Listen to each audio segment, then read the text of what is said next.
Thank you for tuning in to your one and only track and field release report. I'm your official host here, the Trackhead, coming to you with this weekend's recap of the women's NCAA Division I track and field action. So like I said in the men's video, I was at the New York Armory this past weekend and I saw the Dr. Sander and Columbia College Invitational at the New York Armory. So I was there to see some of the marks that I'm going to talk about. I had a good time. There was some good marks put out there. So congratulations to those runners that I saw and that ran well and jumped well and threw well and so I'll just jump right in it and do a recap of what happened on the scene this past weekend. We had a lot of quality marks that were put down, a lot of impressive times, a lot of good matchups, and I think that the women's side of the mix is definitely showing that there's a lot of dynamics going on, a lot of things to talk about, and so we'll get to it. The women's 60 at the Razorback Invitational, there were some good lockups between LSU, Arkansas, USC, Florida State. So a lot of the top teams were there locking up this past weekend at the Razorback Invitational at the University of Arkansas. The victor in the women's 60 was Kortnei Johnson from LSU. She PR'd after PRing last week. She dropped her PR by a 100th of a second, running 7:18. She took down a very impressive field at the Razorback Invitational. So congratulations, Kortnei Johnson, and showing that the LSU females are very capable. They're very strong now, and so they're looking like they could be. I mean, they're ranked 1, 2, 3 right now in the women's 60. So it looks like the LSU Tiger females are definitely in a league of their own right now. And so we have news. It was like breaking news that came out yesterday that Hannah Cunliffe from the University of Oregon has dropped out of the University of Oregon program, and she's left the school, and so she's no longer a part of the team. She's looking to turn professional. So the collegiate record holder who was returning, who was the favorite for this coming season, is now no longer in the picture. So that definitely opens up the door for a new victor in the women's 60, and it looks like it could potentially be one of the LSU athletes unless someone else steps up and breaks up these marks that's being put down by the LSU runners. It looks like LSU maybe can do a 1, 2, 3 sweep on the podium. So we'll see. That's a storyline that's coming out right now, and we'll see how that plays out as the season progresses. Also, sorry, I digress. Also at the Razorback Invitational, Jada Baylark from the University of Arkansas, the home athlete, she set a PR of 7:24. So Jada is not someone that I mentioned, someone that was on the radar coming into the season, but she's having a good season so far. Obviously, she's PR running 7:24, so that should qualify her for nationals, and we'll look to see how she progresses as the season goes on. The freshman from the University of Southern California, USC, Twanisha Terry, she PR'd this past weekend, having a good run at 7:27. She was at the Razorback Invitational as well.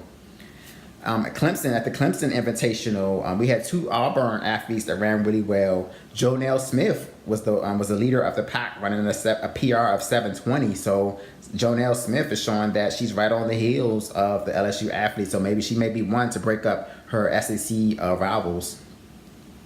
Natalliah Whyte from the University of Auburn also ran 7:23. So Auburn athletes had some really good performances going 1 and 2, running 7:20 and 7:23.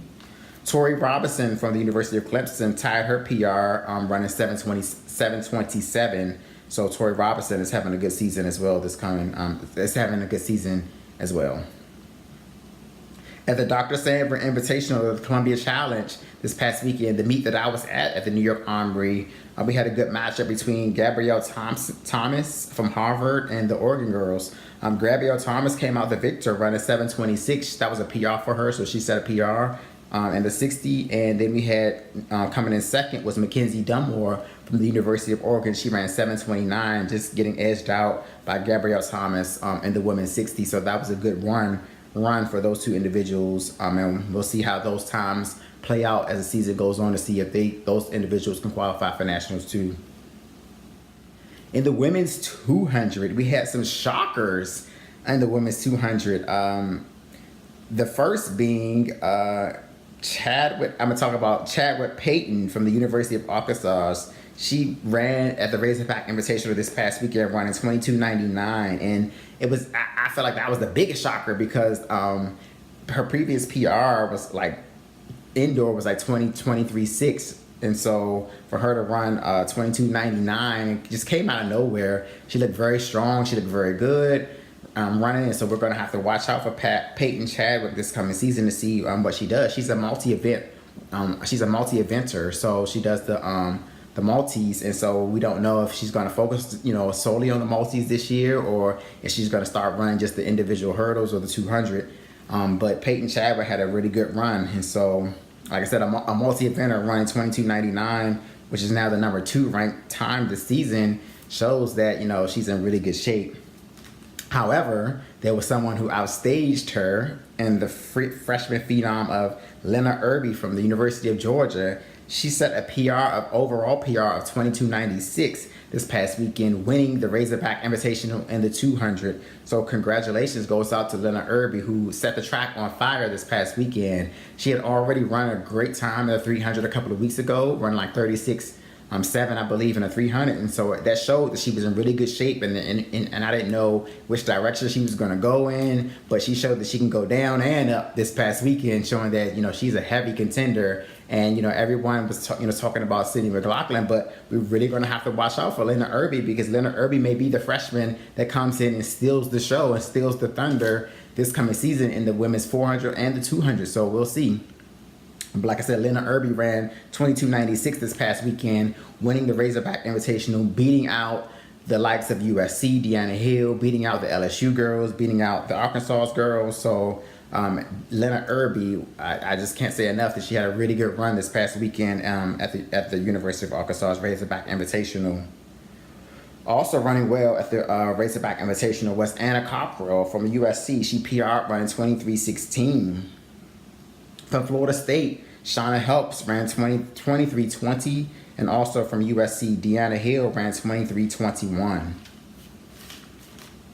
So the women's 200 times, like I said, unlike the men's 200 times, the women's are starting to put down some good times and some good marks being put down. And so now with, like I said, in my women's 60 recap with Hannah Cunliffe, who got second at indoor nationals last year in the 200. Now with her leaving and Deja Stevens not there at Oregon, and actually I didn't even mention her in the women's 60 or the 200 because she just had a really bad off weekend. I don't know what's going on, but Ariana Washington from the University of Oregon didn't look that well at the New York Armory. She didn't even qualify for the finals in the 60, and she ran like 23:70 something in the 200, getting third in the 200 against Gabrielle Thomas and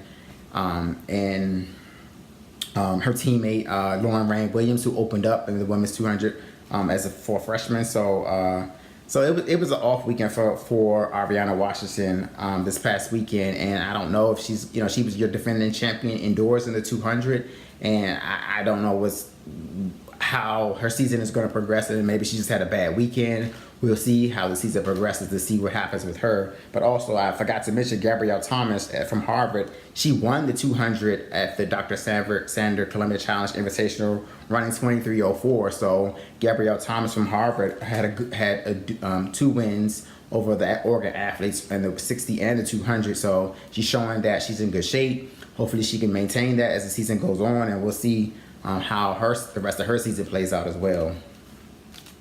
In the women's 400, I already kind of spoiled it, but at the Razorback Invitational, Lynna Irby from the University of Georgia shot to the top of the collegiate rankings this season, running 51:48. She took down the top ranked individual of Kendall Ellis from USC, running 51:53, and then also Sharrika Barnett from University of Florida ran 51:64, which is an overall PR for her in that race. It was a great race between those three. Lynna Irby got to the break first, and so Kendall Ellis was right behind her. Sharrika Barnett was right behind Kendall Ellis.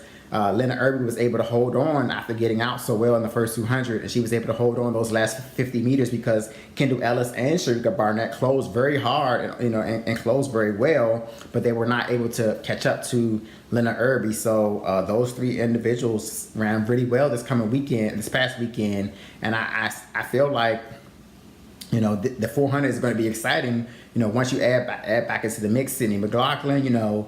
Who knows? Who knows? I think that lane assignments, will be important in a race like that. I think that strategy will be important. Whoever makes it to the break first and whoever can do it cleanly without getting impeded, without getting tangled up, will probably be your victor. And it could be probably any one of those 4 runners. It seems like can probably win. The women's 400. I feel like this season. So it's just going to be a matter of who locks up with who, because I think like in the 400, I don't feel like all 4 of those runners will end up being in the same heat. I mean, it could happen, but more than likely it wouldn't happen because they'll break them up into and probably 2 and 2, or maybe like 1 or 2 of those individuals will be in the same heat with each other. But we'll see how that plays out. But I just feel like the women's 400 is going to be wide open. But Lynna Irby has added her name to the mix, and so she is showing that she may be the runner to beat.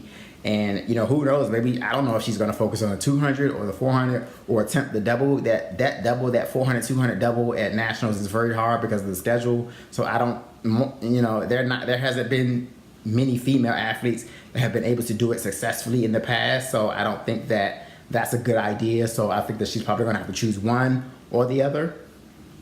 I don't know which one she would choose. I guess whatever one she feels the most confident that she could win, but she could probably win either one of or the other if she chose. So it may not be a bad place to position to be in, because she could win whichever one she chooses.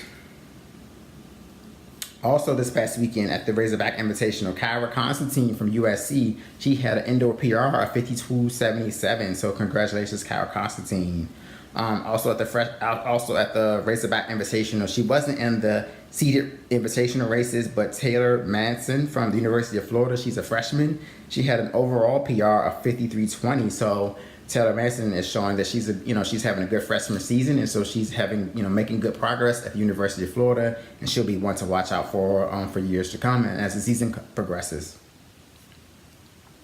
The women's 800, we had a lot of good women's 800 times put down this past weekend.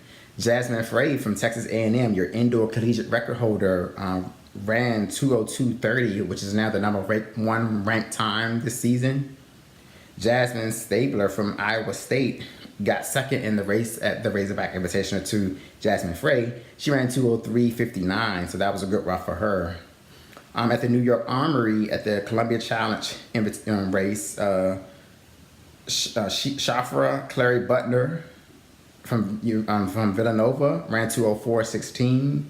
Also at the New York Armory this past weekend, Sabrina Sutherland from the University of Oregon, who she wasn't in the same race as Shafra Clary Butner, but she ran 2:04:38. So those two didn't lock up this past weekend, even though they were both at the Columbia Challenge. I think Shafra Clary Butner, she ran in the invitational seeded heat, and Sabrina Sutherland ran in the first section of that invitational race. So they didn't lock up, but that would have been a good matchup if they locked up, because Sabrina Sutherland looked very, very well. She won her heat, and she looked very strong in doing so, running 2:04:38.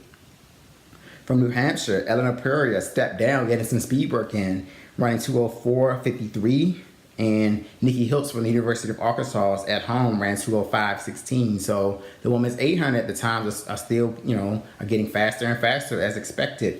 We haven't seen Sammy Watson yet. Sammy Watson, after a couple of weeks ago, her having some issues in the 400 meters at home, we haven't seen her since then. So hopefully she's just taking some time off for a couple of weeks, and maybe we'll see her back within the next week or two, or hopefully by conference we'll see her back. But Sammy Watson, we thought that she was going to be, have the 800 in the bag this year, but it's looking like she may have some injury issues or a little bit of a nagging issue, and so she hasn't been able to open up her season in the 800 this season so far. The women's mile, we had a very great time. The number 4 all-time women's mile time put down this past weekend by Karissa, the one and only Karissa Schweizer from Missouri.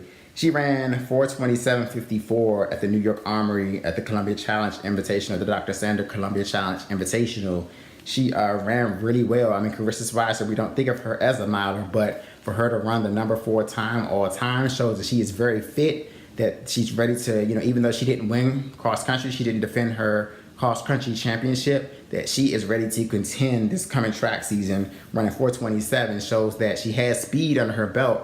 And so she obviously, we know she has the strength being a 5K runner. And so I feel like that race, you know, between her and Edna Kurgat, you know, she's looking to get revenge from after losing to Edna Kurgat and cross country. So Karissa Schweizer, we're gonna see how that race plays out, how her season plays out. But she's having a very strong indoor season so far, and for the Missouri athlete. Also in New York, this past weekend, Lily Berlin from the University of Oregon, she PR'd running 4:35:02. So those two individuals are right now the number 1 and 2 ranked athletes in the women's mile this season. Still, a lot of the top women's milers haven't opened up, and so in the next few weeks, I feel like those times will start coming in. In the women's 5K, we're starting to have some more times put down in the 5K after we had a phenomenal first week back in December from the women's 5K. So now some of those cross-country athletes are starting to come back and open up back on the track. Bethan Knights from California at the University of Washington meet, she won the women's 5K running 15:45. Vanessa Frazier from Stanford got second. She ran 15:46. And Fiona O'Keefe from Stanford ran 15:53. So those are all marks that probably will qualify them for nationals. And so we'll look out to see how those individuals do. But I feel like the women's 5K is going to be very deep and very fast this year. So maybe Fiona O'Keefe will probably have to run the 5K again to just to try to get a faster time to ensure that she'll be amongst the top 16 come the end of the season. So the women's 5K is one of the deepest events of all the events. The women's 60-meter hurdles, De'Ara Hall is continuing her impressive season from the University of Southern California, USC. She won the Razorback Invitational in Arkansas, running 7:98, taking down a very impressive field. She beat her teammate Anna Cockrell, who got second in 8:06. Micaiah Briscoe ran the hurdle. She got third, running 8:14. Micaiah Briscoe has been running the hurdles a few times this season, and so she's been actually having some issues with the hurdles. Every race I've seen her run in her 3 meets so far, she's been hitting her majority of the hurdles that she's been running, and so you don't see that too often on the women's side. You don't see the women's hurdlers hitting hurdles as much as the men's do. So for her to not haven't had a clean race, it's around 8:14. I feel like she has a lot left in the bag on the hurdles. So if Micaiah Briscoe can get a clean race, I feel like she's capable of probably running very close to 8 flat, 7:9 something. So we'll watch out and see if Micaiah Briscoe can get a clean race, at some point this season, because I feel like the times that she's been running aren't really indicative of what she can do. She already ran very fast in the flat 60 this season, so I think that her speed is there so much that she's probably having a hard time transitioning her speed to a clean race. Tonee Marshall from LSU also ran the Razorback Invitational. She ran 8:14. Talia Brooks from Arkansas, she ran 8:09. She wasn't in. She did that in the pentathlon, so she ran 8:09 in the pentathlon event. So that was a good mark for her. At the New York Armory at the Columbia Challenge meet, Alasia Johnson from the University of Oregon ran 8:10. She won the women's 60 hurdles at the Columbia Challenge at the New York Armory. So good job, Alasia Johnson. All right, in the women's 4x4, the times are still coming in the 4x4 as well. USC, they put together their A 4x4 team, and they ran 3:31:25, which is now the number 2 time of the season. Texas A&M ran well, and I was very impressed with Texas A&M's 4x4 because they ran it without their top 400 runner, Javen Reed, and then also Sammy Watson didn't run either. But they ran 3:32:61, which is now the number 4 ranked time of the season. So Texas A&M, I feel like if Javen Reed, hopefully she's healthy. She ran the 400 a couple of times this season already, so she's already run this season, but she didn't run this past weekend. So hopefully, nothing's major going on with her. But if they can return Javen Reed and Sammy Watson this season, I feel like that Texas A&M can lower their time by a couple of seconds, just adding those 2 individuals back to their relay team. So Texas A&M has a very strong 4x4 down there. University of Oregon in New York this past weekend, they ran the number 5 time of the season, running 3:32:92. So University of Oregon put together their 4x4, their A 4x4, and they won the New York Armory race, the Columbia Challenge race at the New York Armory. And so I think that the University of Oregon, definitely, like I said, between them, USC, Texas A&M, Florida, Kentucky, it's going to be interesting. It's going to be more interesting than when I initially thought. So we'll see how that plays out as the season progresses. The women's DMR, we had Oregon put together their DMR this past weekend at the New York Armory, running the #1 time of the season of 11 flat. Washington at the University of Washington at home, at their meet, they ran 11:08. And also Villanova at the New York Armory race got second to Oregon. They ran 11:11. So those three teams are probably, or those 3 times probably will be times that will safely qualify them for nationals this season. So I think that we'll be okay with those times for the women's DMR. So another good weekend in the bag.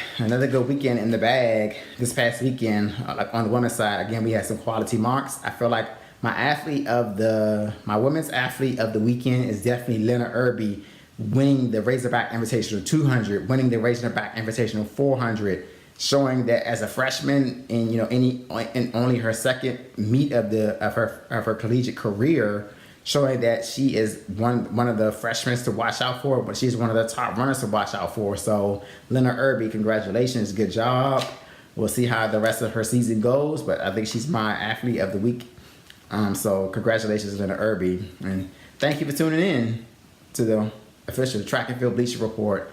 Again, please like, comment, subscribe to my channel. If I have forgot any results, if I left out any marks this past weekend, please comment, let me know. We can talk about it. We can report about it here.